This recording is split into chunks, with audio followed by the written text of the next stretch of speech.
Hi, I'm Mike Butler. I'm one of the sociology teachers at KGV.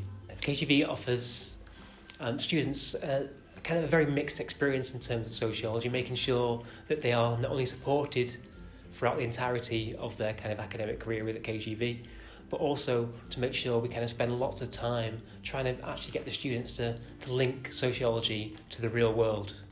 One of the kind of favourite areas is looking at things like education or crime and deviance, and getting students to kind of carry out real-world research or looking at kind of recent documentaries on how we can actually use sociological theory to understand different behaviours within society.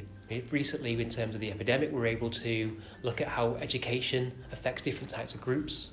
So both in terms of kind of ethnic groups, but also social class positions. We've also been looking at how crimes have obviously been increased because of the creation of new crimes, such as not wearing masks in appropriate places or meeting in groups over six. So it's a subject which is really alive and allows my students to actually kind of prosper within the subject. And so much so that we've had some of the best results in the country for sociology over the last few years.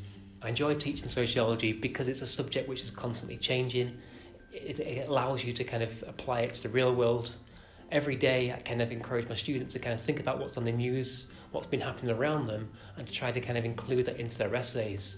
Not only does it make them better sociology students, but it also kind of ensures they're going to be getting those kind of top grades within sociology. So we've been recently looking at family studies and childhood, and how childhood has kind of changed over the last, say, 50 years. But also we've been able to look at how childhood changed very dramatically within the last 6 months, and what childhood actually means these days compared to what it did do a couple of years back. We also look at how the family kind of dynamics have changed, particularly as a result of things like lockdown.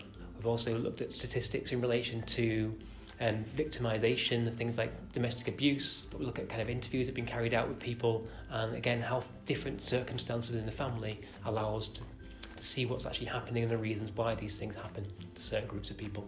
In sociology, we tend to use, again, a lot of quizzes in terms of kind of making sure students understand the actual theory, but a lot of it is making them use the newspapers, using their phones to actually kind of find current affairs issues which we can link to sociology. We do have regular tests, again, just to make sure students are able to kind of develop the skills, and we start to kind of build up to kind of what's eventually kind of 30-mark essays, which students tend to kind of do very well with, because it gives them a good opportunity to express their viewpoints and to be able to kind of argue against particular theoretical approaches within sociology.